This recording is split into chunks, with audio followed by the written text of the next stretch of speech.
In this video, you are going to see Jovan Pulitzer go for in a timeline and bring us up to date what Kash Patel just said last Monday or Tuesday about what really happened a few years back. I've been watching Jovan for 5 years. Jovan knows who Red Step Stacker is. I don't know if that's because I participate in his live streams for 5 years on and off and leave comments, or because he's found my channel based on the fact I was reporting on the same stuff he was investigating, and simply using my voice to amplify his Rumble voice, and I was doing the same thing here on YouTube. And I'm going to do that again tonight because I believe what he's about to say is the key to everything.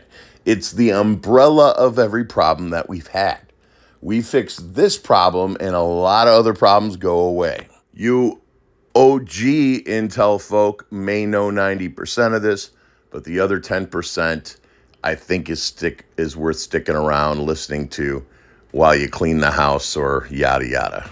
I don't want to take it for granted that you know that this is the man that invented the QR code.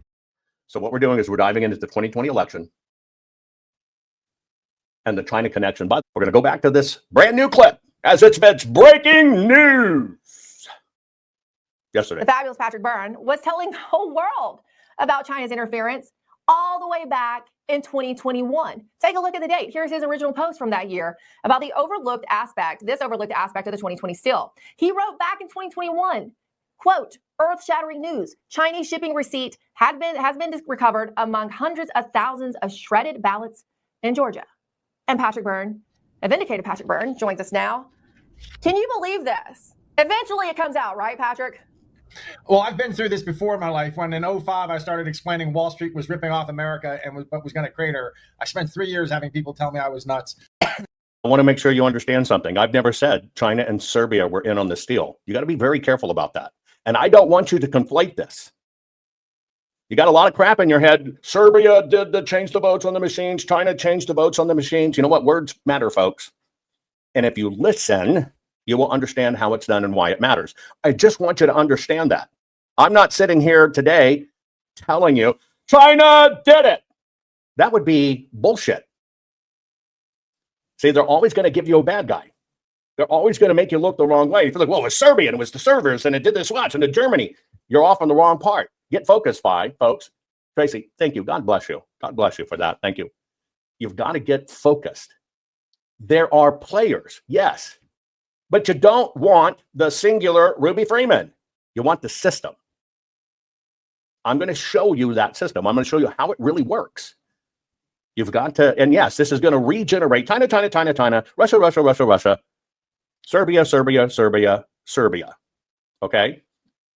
I guess before I show you this one little ditty, let's go back to 2019. I've always told you, one of the reasons it's very hard in investigations to find the smoking gun comms, the communications, it's because people think you send an email to an evil dictator and you got all this email trail and you can see it's the country and the evil dictator. I want you to understand, these guys are smarter than that. You understand that? They're so much smarter than that. But I've also told you, evil in the unwritten world of angel and demons, and the battle between light and darkness, they have to tell you out in the open what they're doing. Sometimes you forget. We live right here on earth. And then you forget that earth is Satan's domain. Study your Bible. Now, when you understand they always have to tell us, then you kind of recognize when you hear it, they're sending instructions. So let's go back real quick to 2019.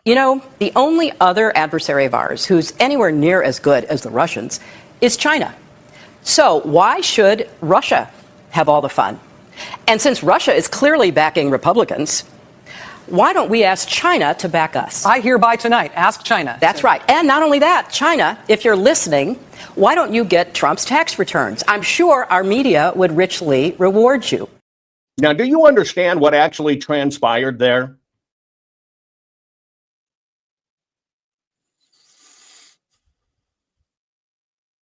Okay, I'm going to go back to this interview that kind of sets the tone for everything today. Here we go. The fabulous Patrick Byrne was telling the whole world about China's interference all the way back in 2021. Take a look at the date. Here's his original post from that year about the overlooked aspect, this overlooked aspect of the 2020 steal. He wrote back in 2021, quote, earth-shattering news. Chinese shipping receipt has been recovered among hundreds of thousands of shredded ballots in Georgia.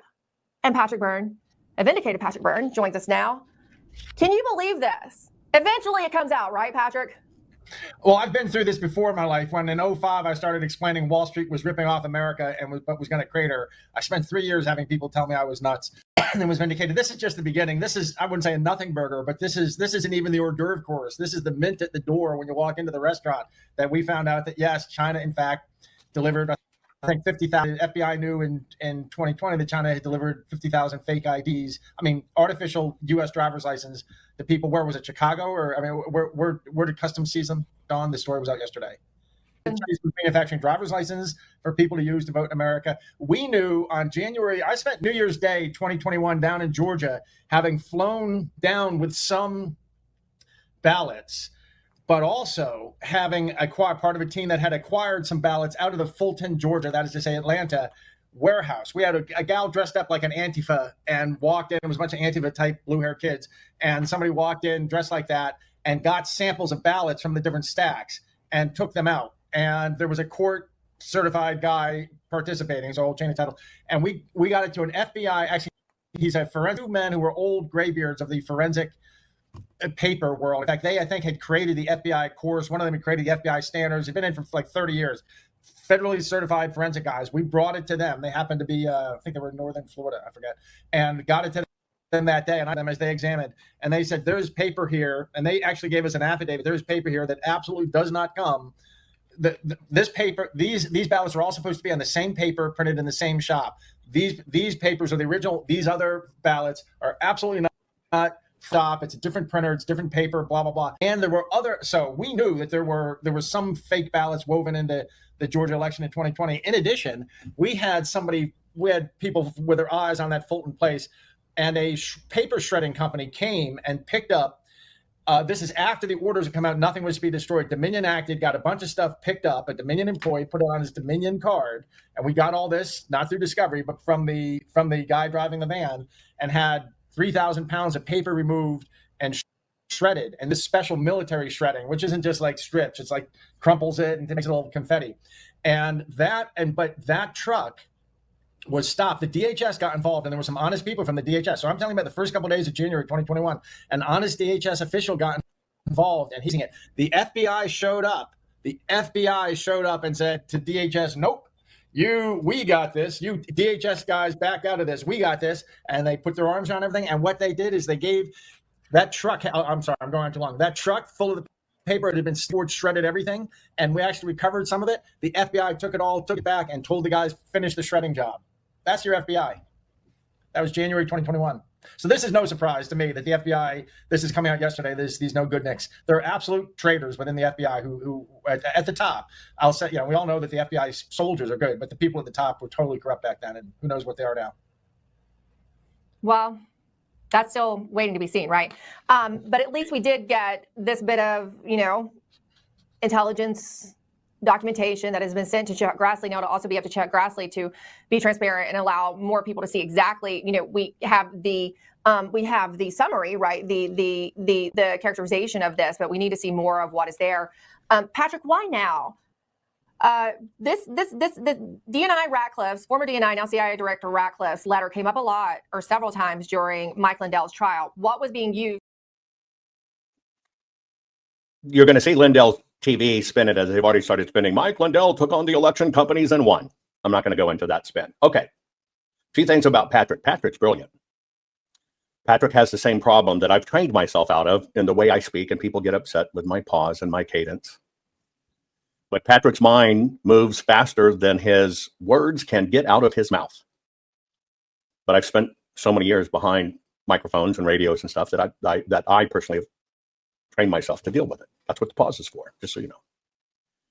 Denise, thank you very much. And it's okay to not always agree with me. That's totally fine. I only want you to judge me by the proof I bring. I do not require you to like me. You're off the hook. You do not have to like me at all. You just have to want truth, and you have to only measure me, not by do I wear a cross on the outside of my shirt? Am I the most one seen out there? Judge me by the facts I bring and make your decision. And God bless you for that. Thank you so very much, everybody. It all goes to 100%. I just want you to understand, doesn't matter where you support it, goes 100% to making sure all this is kept and can be brought up because it's history. It's your history. Okay. I'm going to give you this story. You've heard it before. I never hid it. I never hid it. Now, a lot of people think the documentation, the receipts, everything's gone.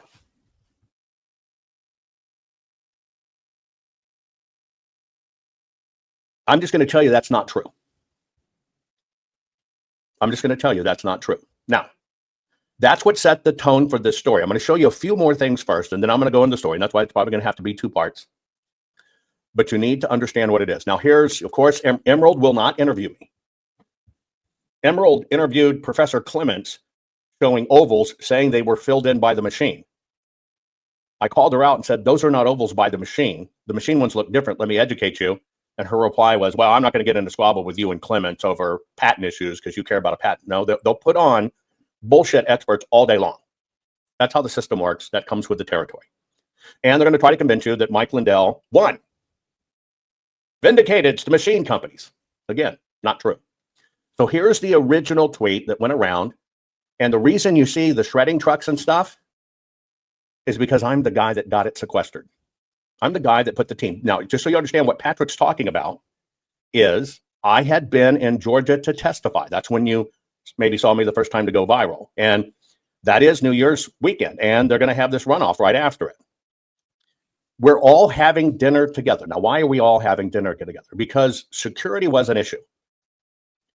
So with one of my dearest friends, who just happens to have a magnificent estate, that's where all of us are staying. So when you see those pictures of Patrick and I am in blue shirt and all this other stuff, it's that event. It's over New Year's weekend. We hid away in a very secluded area in a magnificent mansion so we could all be safe. And that's when the call came in about there may have been a shredding truck. So what I did, because it's predominantly all my team there on the ground and I have the assets and I have the locals, here we go, let's go get it. We personally did that. And so I'm going to give you that story. But in this, you need a little bit of a backstory, okay? I find ironic that Emerald, who won't interview me, this is from back then.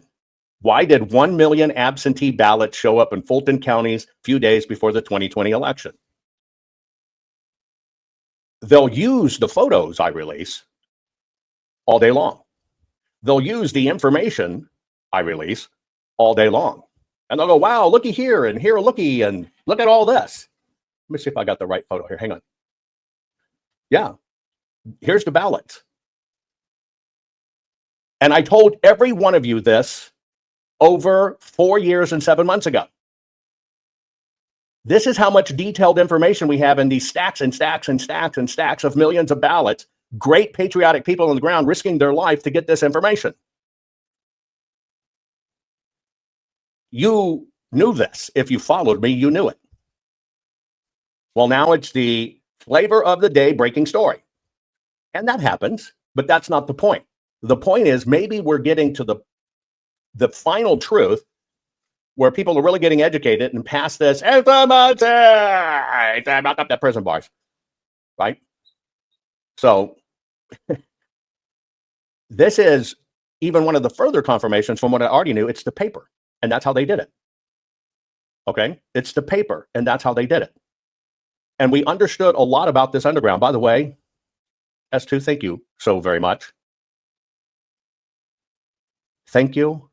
Thank you. Thank you. And you can audit me, as you should, on what I claim and what I say, and you have to understand how it works. Now, I'm going to give you a little bit. I'll discuss them in detail, but we broke stories like, why would one Georgia county need to order enough voter registration packets after the general election to allow everyone in the state to register 2.6 times? Let me read that again. Why would anyone in one county in Georgia need to order enough voter registration packets after the general election. Remember, they had a super runoff. They needed to control the Senate to allow the people in that county to register 2.6 times. Now, I don't just make those claims. Here's the fucking receipt. Let me see if I can blow that up for you. You're going to have to forgive me if you see some disgust run across my face, please. You're just going to have to forgive me. When I have millions into this, getting it done for a state, Arizona, it doesn't even fucking appreciate me. But we've known for a long time. So for me, I'm probably sitting like you is, why in the hell, right? Why in the hell don't we? Anyway, let me share my screen real quick. I just want you to be able to see the numbers. I've just told you, okay? I've just told you here, way back when, before all of this runoff happened, we knew the election had gone wrong. Why would anyone in Georgia County need to order enough voter registration packets after the general election to allow everyone in the state to register 2.6 times? And you got to remember, they turned even the runoff counts super late. Well, I'm not just telling you it. Here's the receipt.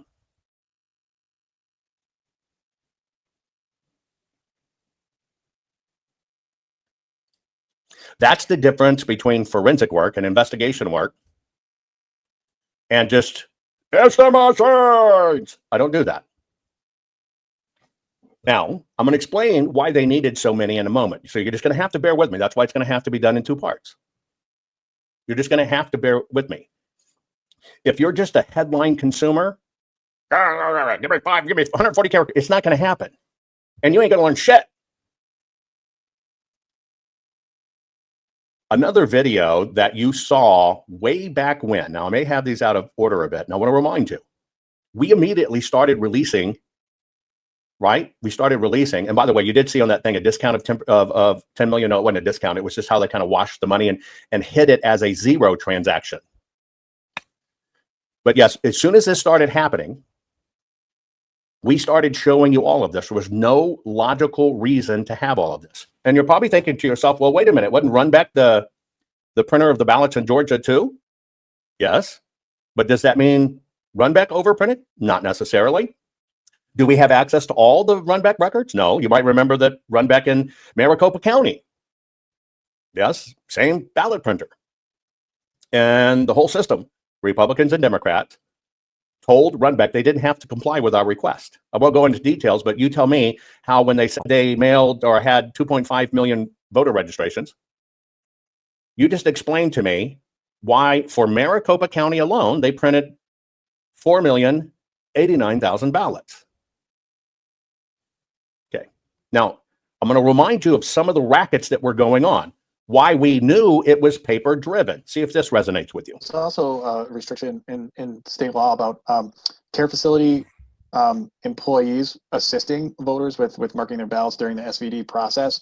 I'm not exactly sure how that would intersect with deputizing care facility staff actually as SVDs and representatives of the clerk's office. But I know the way that the law stands right now is that, you know, if SVDs are serving a facility, those care facility staff members can't actually provide assistance to the voters when they're marking their ballots during the SVD voting process.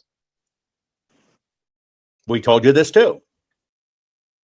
They extended authority in nursing homes to kind of technically make these people extended election workers. And you've seen a few stories about coming out about the ballots that people know. My mother was a complete invalid. She didn't vote, but yet you find their votes. We told you that. But it was the Masons that took off. Let my people go. Anyway, hey, by the way, Northeast Bulldog, God bless you. Thank you. God bless you. Anyway, so we told you that they technically deputized people in nursing homes. We also told you that if you were to take Fulton County, Georgia, and we showed you where the county issued thousands of laptops to ACLU attorneys. Now, why would they issue laptop to attorneys? So they could call the laptops back. But why an attorney? Because then they have attorney-client privilege. What was the ACLU supposedly there for? To make sure the election ran well. Did we see any of those reports? No. But you understand, when you have thousands of laptops embedded in the actual voting rooms, what do you have? An undetectable, large, meshed network, computing network. We told you that too. Now, one of the things we've taught you, right, is there are many, we've revealed over 200 different ways they rig elections. But it's the machines. I saw the numbers change on TV. Let me show you a very interesting rig. This is one of the new ones they're using right now, and it's because they know people are voting now more than they used to. They know it. And they can't have all kinds of Republican voters flooding in. So they have a new little interesting trick. Watch this. Hey, so I live in the state of Pennsylvania, and I got my mail-in ballot a couple of days ago, and I have to show this to you because I'm concerned. So this is the way it works. With the mail-in ballots in Pennsylvania, you complete the ballot. Here we go, two-sided ballot.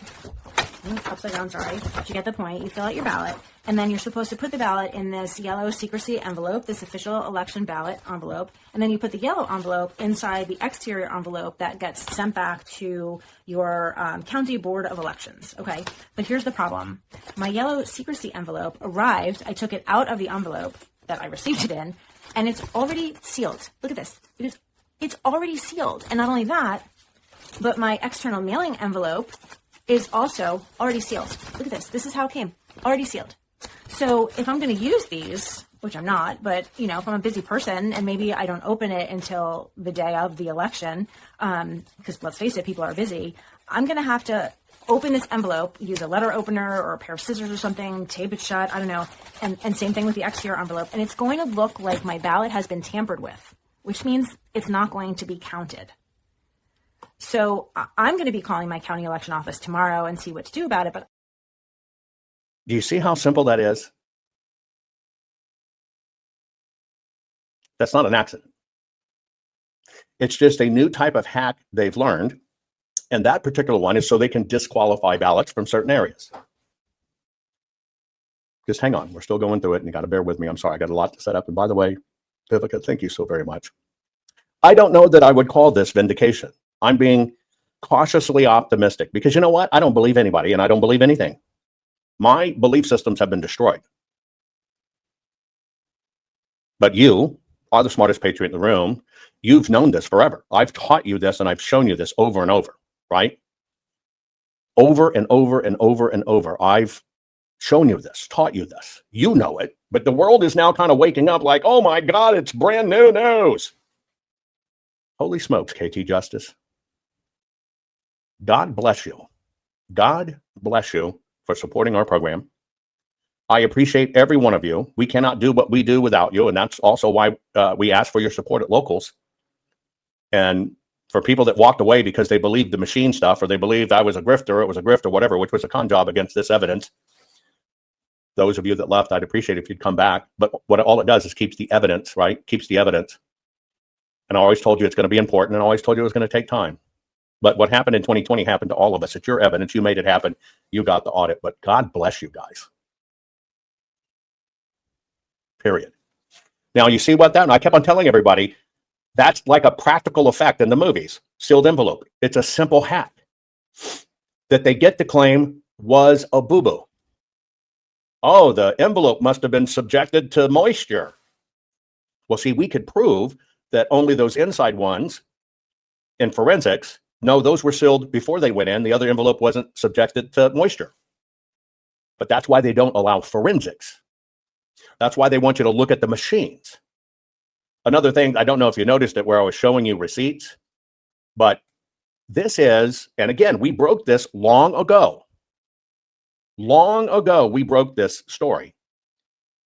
And this is where you may have seen me talk about that we could see the poll pads and we could see what was going on, right? Etc. Well, here's the poll pad instructions, right? And again, we release these. And it's very interesting that you have to just understand how all this stuff works. Yes, there are machines involved. If they want to pervert it and say, I'm for the machines, that's just because they're trying to cover their ass because of what they said misdirected everybody. But we've shown you how all of these cross-connect. And here's like an example. Here's the poll pad information, the checklist. By the way, here's the communication. And you have to make sure certain things are off when the elections occur, or you can see the poll pads, which is what we did. You can see these things. People are sloppy. There's 6,900, some of them, across Georgia. And if somebody accidentally leaves one on, that's why this is not hacking. This is they left the door open. Well, what you have when you have 6,000 some odd of these, you have an information transfer. Well, in this case, the poll pad's going to tell you who came in. Okay? It's going to tell you who came in. It's also going to tell you who voted. Well, why would you use that information? Well, see, if it resides on the pad, the pad's left open, then the fucking TV in the lobby is directly communicating back to China on a hidden network. Do not confuse this with China changing votes. That's not what happened. When you leave these things open and you don't understand where the embedded devices are, what you're doing, and the only thing they need is the information of what's going on. And the reason they need, and this is what we taught you in the book, why do they need the information of what's going on?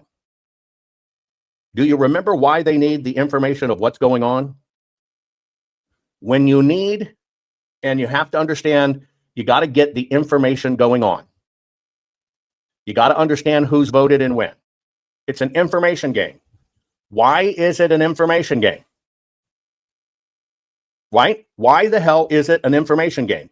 Why do they need these things to talk? Why would it have to be communicating back?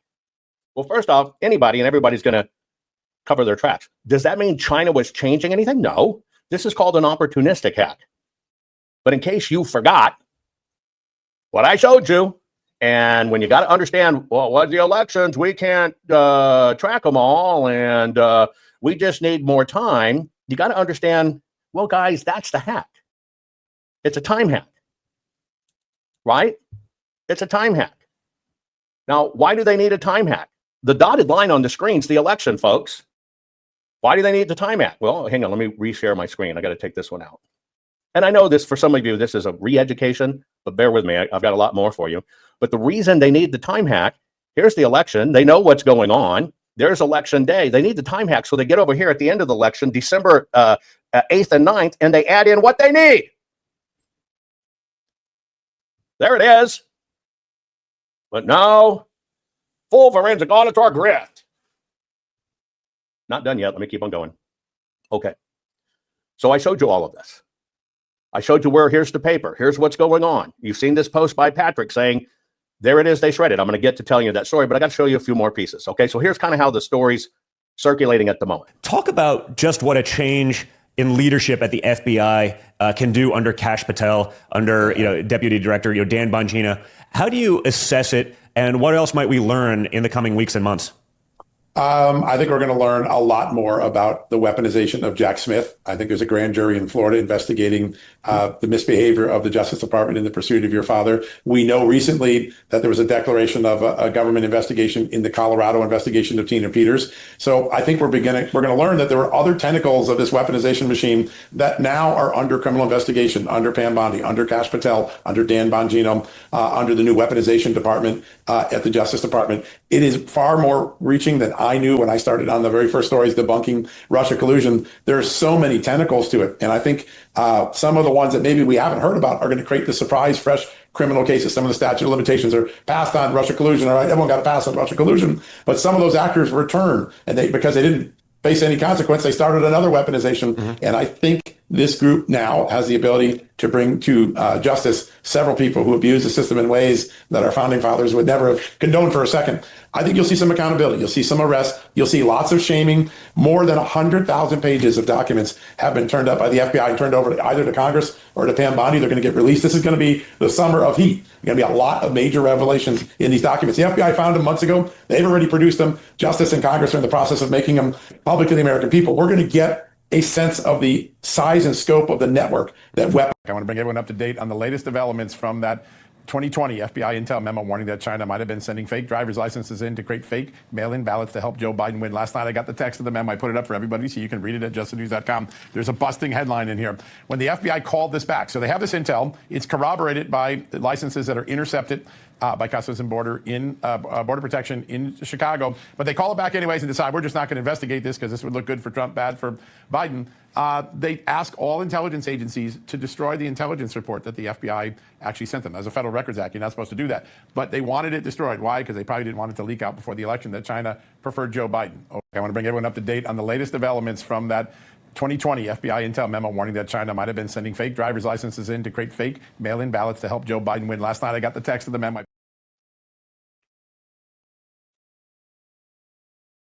Now, here's where a lot of this comes from. We told you right up front, it was the ballots. The ballots is how they do it. Let me pull something up. And you got to have information, and you got to have a time hack, just like Sharpies. It's a time hack, and you got to have the ability to work underneath. Let me see one sec. You got to have the ability to work underneath to do these things, okay? You got to have the ability to work underneath to do these things. That's the time hack. And I just showed you they worked underneath. But there was a story circulating we talked about. Again, this one gets blown out of proportion. I want to let you know, even though the media said, well, you can't tell the different types of paper, and Maricopa County said, we only use one paper. That audit report is bullshit. Well, it's not bullshit, and we did the paper forensics. I want to let you know, we were never looking for bamboo, ever. We were looking for the verification of what's called stochastic pixels, or machine-inserted color, little bitty dripping dots, to make sure they came off the official machines. Now, where the story of bamboo comes about is I got asked by the White House, hey, if paper came from China, what would you investigate for? My reply back was, China does not have a pulp industry like we have, where they take small pine trees and stuff and munch it up and make paper. They don't. China's paper industry is primarily what's called grass and long strands. They use grasses, all kinds of different grasses. I think it's like 21 different kinds of grasses to make their paper. I said, but in a ballot, when it's supposed to be stiffened, there is a good chance, because with the way China stiffens paper is by bamboo strands, which is what reinforces tight paper. I said, there is a chance, if in fact they used, Chinese ballots, there is a chance one of the things we can identify is a bamboo strand because of the way it looks forensically. That's how that story came out, which was just a forensic discussion of what could you look for. Did we ever look for it? No. None. Not at all. Okay. But we knew something nefarious was up, and we knew that there was an abundant overwash of ballots. We even knew that there was reports coming from China. Let me see if this is the story. I'm gonna share with you a piece. This is a discussion. I released this long ago, now to become relevant again, right? And this hack can be done without the person on the other end knowing it's illegal. Give you an example.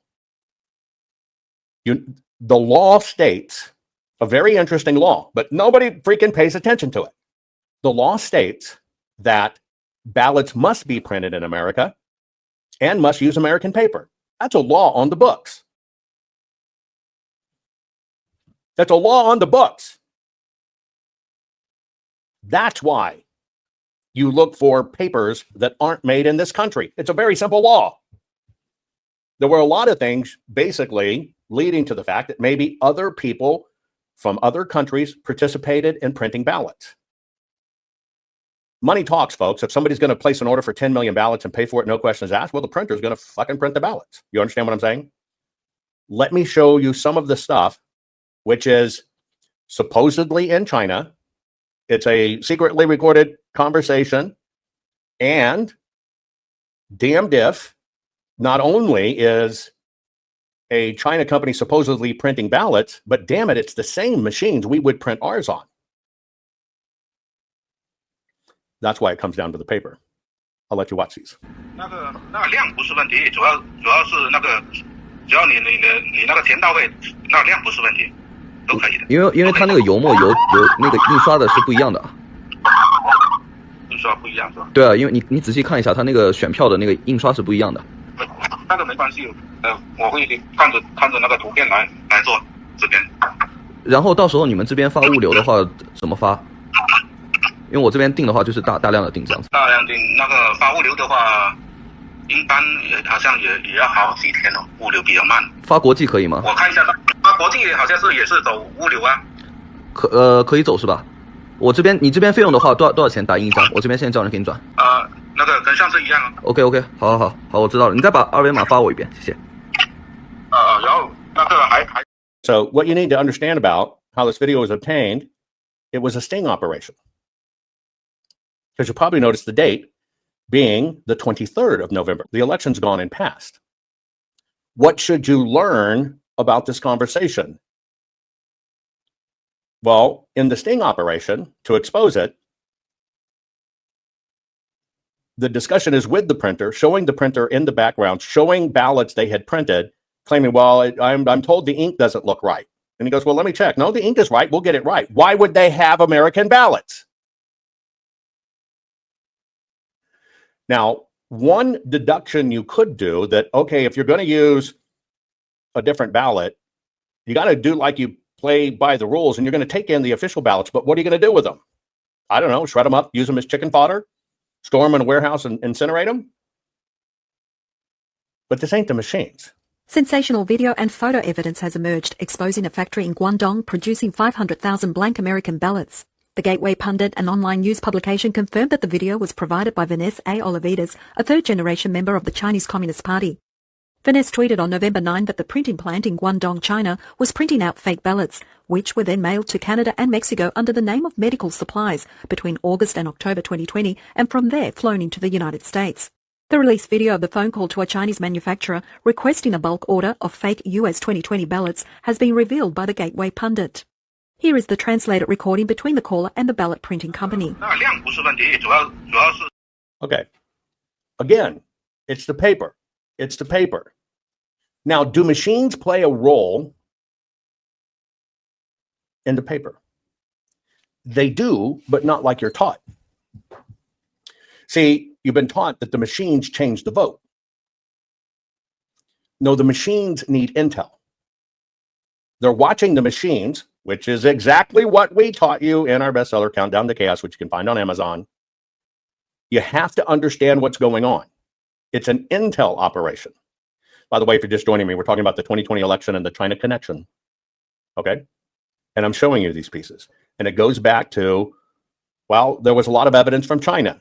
And I'm not showing you everything yet because I don't want to keep you too long, and I'll probably break it up in two parts. But everybody said we were crazy, but the evidence has always been there. Like in Georgia, why in the hell would you order registration packets for the county where you could actually register everybody 2.6 times? And we showed you the receipts. So I want to fill in a little bit of gaps before I wrap this up and show you a few other pieces. When Patrick in that video is talking about forensics, a few things were going on at that time. Number one, I was already on the ground. Some of these ballots that Patrick talked about were put in my hands, and I went and sought out some of the best forensic paper experts in the world. These guys have been doing it for 30, 40 years. I hand deliver them, never letting them out of my possession, and we're looking at the paper. I'm the one standing there with the forensic expert, and we're going through it. We're confirming things. At the same time, I'm talking to forensic paper experts because I know I wanted forensic experts on the ground as we did the audit. So what I already knew and I already suspected and was going to be checking technology-wise anyway. See, I developed kinematic artifact detection to bring forensics to elections. But my backup in Georgia was, and in Arizona, by the way, was to put forensic experts on the ground to cross-confirm everything technology was seeing. When the word got out in the forensic community that I was going to be hiring the experts,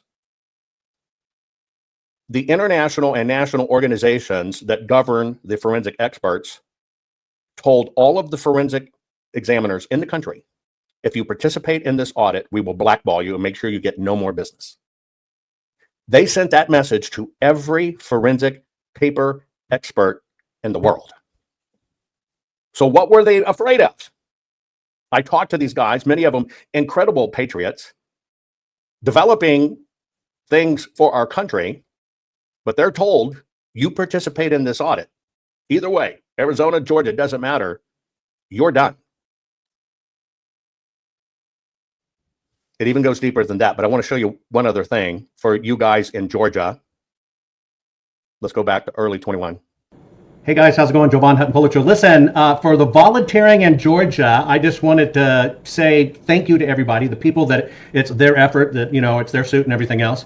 Basically asked me to tell all of you, it is so much appreciated, the outpouring. I mean, it was literally hundreds and hundreds and hundreds and hundreds of people volunteering. I think they're overtaxed now, so I think they've probably got what they need. The way I understand that they'll do this is, first, I just want to thank you for willing to participate in this historic event. Understand it's, you know, it's just helping observe or hands on deck or whatever, and it really doesn't matter what party you're in. It's just because you believe that votes should matter and this country should stay intact, being a great country built on rights and rule of law. And so thank you, everybody. Next, what I understand is going to happen is all of those emails are in. There'll probably still be some coming in today. They're going to choose through those, and I think maybe the next 36 to 48 hours, if you've been chosen, they're going to send you back an email, which I understand is going to have some sort of instructional video with it. So I just want to let you know, thank you so very much for answering the call. And I'm sure there'll be others in other states, but thank you very much. Take care. Bye-bye. Boy, talk about aging. So we're all ready to go into Arizona, into Georgia, and do the same thing. We're going to get the ballots. We're now getting the volunteers, got all the technology set up to do it. But you know what? Georgia Republicans made sure they let things out of the bag. And to this day, those ballots have never been released. To this day. And the guy that helped tank it got rewarded by becoming the vice chair of the GOP there and just ran to be the whole GOP guy. I think he got defeated, but now he's saying, I was illegal. But they made sure in Georgia, you didn't get the ballots, because they can't have you look at the paper. Now, I'm going to give you a subtle difference. I'm going to explain this in two parts. I'm going to tell you everything behind the scenes. I'm going to tell you about the calls with the White House. I'm going to tell you about how we got tipped off on the shredding trucks.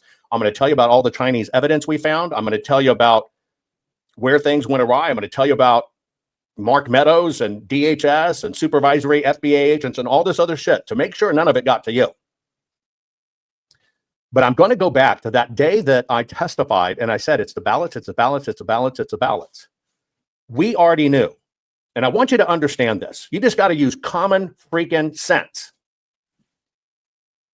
And this is where people didn't understand these things. And I'll just use Maricopa as an example. Maricopa County, Arizona, 2.5 million voters. But on ballot faces, meaning the different versions of the ballots, there are 5,000 English faces, 5,250.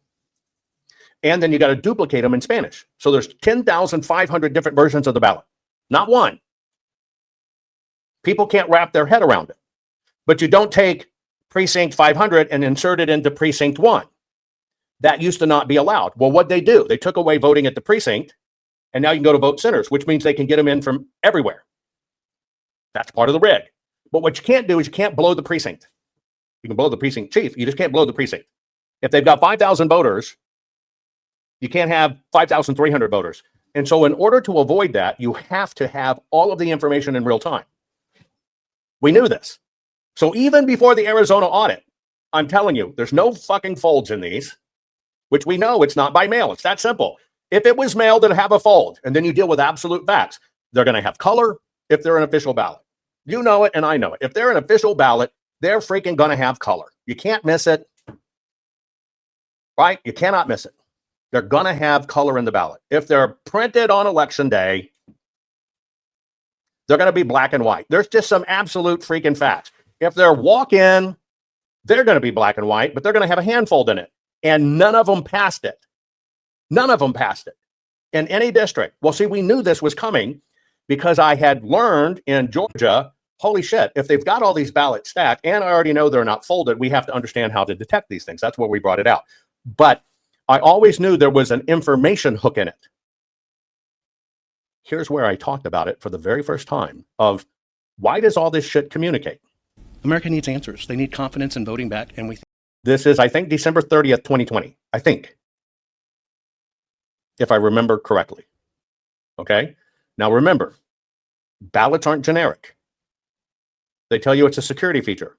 Well, you don't need the security feature if you overprint ballots, which means you've got them for all precincts. And if you're watching all precincts, you know what you need to insert where. Get it? But you can't just do that randomly. You've got to know what's going on everywhere at all time. And this is why we did the book, Countdown to Chaos. We explain it to you, how they set it all up, who was responsible. It's not our words, it's their words, all right? Okay? Etc. I'm going to show you the underneath of the operation. And I want you to understand, I'm not saying it's the machines that change the vote. I was calling out then, it was a bullshit hack on TV. But you do have to understand the real-time telemetry of what's going on. America needs answers. They need confidence in voting back, and we think we can do that. And instead of like recounts that can take weeks or years, if we can get access here in Georgia, we could literally do it in about 3 hours. That's incredible. And so far, have you made This is what we're doing. We're only dealing with about 140,000, maybe. I don't even think it's that much in Georgia. I'm telling them all we got to do is get them scanned in. Then we can do the rest. If they would have turned over the ballots then and approved it, in that 3-hour window, all we would have done is get, because you can't really take the ballots with you, we would have had all of those ballots scanned in super high def so we could do our work. It would have been that quick. But see, they can't let you get them ingested in. They can't let you scan them because you can see everything. And so that's what we were fighting for in Georgia. Look, just give access to the ballots. You can supervise it. We just got to get them scanned in. We'll do it all electronically. We don't have to destroy the ballots. We don't even have to touch the ballots. Just follow the rules. That's why it's 3 hours. Follow the rules. Here it is. So we create a chain of custody and just let us get it scanned in. Then in that 3-hour process, we've got everything to work with and we get to go do our work. Right? And it's verified. They were standing there. They saw it. America needs answers. They need confidence in voting back, and we think we can do that. And instead of like recounts that can take weeks or years, if we can get access here in Georgia, we could literally do it in about 3 hours. That's incredible. And so far, have you made attempts with the Secretary of State? At every corner, we have to talk to the hand, and they slam the door on us, and it doesn't matter if lawsuits are filed or petitions are filed. Everybody ignores it. I think until today, I think we made a breakthrough. But my question is, if the taxpayers paid for the ballots, if they pay for the voting machines that the states and counties use, and there's laws on the books that those are supposed to be kept for 22 months and open for inspection, how can the very election officials that use the people's money, that take the salary from the people to keep them in office, say, well, we can't let you look at these? It's just unheard of. This is the people's information. And I think above anything else, this is no longer about a president. This isn't any longer about a party. This is about, will your vote as an American count from here on out? And that is why we need to scan the ballots. And so there's also been a lot of people testifying today about the technology, the issues with it. And you actually brought in the breaking story that the poll books here in Fulton County, you guys managed to gain access to. So can you tell me a little bit about what that operation was to do that and what exactly that means? Well, you heard the Dominion CEO and other people with the voting machine say these things are not connected to the internet. There's no way they can talk to the internet. You saw a story breaking last week where our team did some of these investigations, and we found out that actually even a simple thermostat on the wall had an active relay reading these machines and transmitting data. And so it was very interesting today. Part of what we're doing is scrambling hard because we couldn't keep that story secret. It got out. And so as we're here in Georgia testifying, we're actually going around to all the polling locations to see if we can find these. And lo and behold, right here while while we're doing testimony. Here's one. It's open. It's connecting to the poll pad device, and we are right in the middle of the election. That should not occur, and that should convince people this is a problem. It's not what you think. We need to stop it now. We need to play. Now, we didn't want at that time to release the information. I told you that. I never told all the people around me that I had incredibly super high education level people on the ground doing due diligence because I needed to understand what was going on. I never disclosed that. Just prior to being there, I disclosed, and I've told you the story before, that we could see the thermostats doing this stuff. This is like days before. Well, the person I disclosed that to, who I didn't know was listening to the phone call, went on TV and said, yeah, my people found these thermostats and they're communicating. Well, because I'd only talked about the thermostat and not the TVs and other stuff, within 24 hours of that broadcast on TV, all of the thermostats stopped talking. So now I'm forced there, right, as I testify, to kind of let the cat out of the bag further because now I'm forced to deal with it. But the only reason I talked about it, in that case, being able to see inside the poll pad, because that's what it was. You could see everything, is to get it on the congressional record because this was a Senate hearing, to be able to get it on the official record because they can't retract that out. Of course, all of that went viral. We knew all this stuff. We knew so much before going into it. But that's why I've told you machines don't do it. Machines are the intelligence asset. It's people and paper and programs that don't do it. But we already knew the system did the hokey pokey changing numbers on TV because you logically think, oh, that's the real numbers from the election. It's never the real numbers, and it has never been the real numbers. It's not certified. It's not audited. It's not true. It's not correct. It's just a little TV entertainment gig. But they needed to convince people's minds it was the machine. So they did that little trick on TV that never happened before. And you go, and then you have all these experts coming up, you know, these little furry animals. See, they switched the vote. It's the machines. And the machines, the whole mantra of it's the machines was the hack. Why? Because everybody looked at machines and all this hardcore physical evidence, because they cannot allow the paper to be looked at. So I want you to understand what I'm saying in this episode today, and I'm going to wrap up. I am not saying Serbia changed the votes or China changed the votes or even the machines changed the votes. I have never said that. And just because I can show you intel on China, right? Other people said, well, China did it. And they testify in court. Well, show us how China did it. Well, I don't have any evidence. I don't really have it. Well, I can fucking show you in real time. But what got held up in the public? That when it came down to court, you couldn't prove it. This is why we deal in people, paper, and programs. So I'm going to do a follow-up program to this. And I'm going to tell you all of the story. Everything happened behind the scenes. How we found out shredding trucks. What happened. Where all the breaks happened. And how it got past its deception of it's the paper. Right? It's the machine. And the full forensic audit's a grift. They tried to tell you the full forensic audits were the bad thing. No, it was the only thing and has always been the only thing. This has been one of the most horrible fights in the world. I never imagined when I could seek out the top forensic experts in the country on paper, guys that have been doing it for 40 fucking years, that are hardcore patriots. The guys that train the people to train, police departments, FBI, all of them, State departments, or state police of how to investigate paper. The whole crop of forensics. I never expected stuff like the governing body that licensing them says, if you go do work at the audit, we'll blackball you, we'll ruin your career. These guys were facing with their whole careers and reputations be destroyed. But isn't that what they did to attorneys? That's why they blackballed attorneys. Do you blackball attorneys because you have proof the machines did it? No. Do you blackball every paper forensic person in the world because you believe the machines did it? No. Do you forbid forensic audits of the paper because you believe the machines did it? No. You do it because you know that's where the truth is. And I'm telling you, the warfare on us, they went after, my precious son, I talked about this in private, one of the very people that you've watched as a supposed expert, that talks about we got it all, and I was there and I listened and I heard. There's so much going behind the scenes. You don't understand. They even called my children and threatened them. They even alluded to my precious son. You don't want to happen to you what happened to your dad. They tried to kill them. This is bad. It institutionalized my son. He was so terrified for his life.